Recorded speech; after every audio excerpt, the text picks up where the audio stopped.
मानुषमुड़िया पंचायत के धानघोड़ी सड़कडीह चौक में बाबा तिलका मांझी की जयंती समारोह मनाई गई। आदिवासी समाज के लोगों ने उनकी प्रतिमा पर माल्यार्पण कर श्रद्धा सुमन अर्पित किया।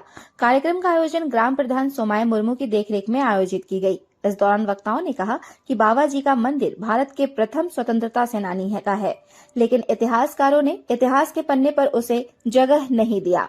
समाज के लोगों ने उनके आदर्शों को आगे बढ़ाने का संकल्प लिया ताकि आने वाला कल ही उनके द्वारा किए गए कार्यों को जान सके और समझ सके। बाबा तिलका मांझी अमर रहे।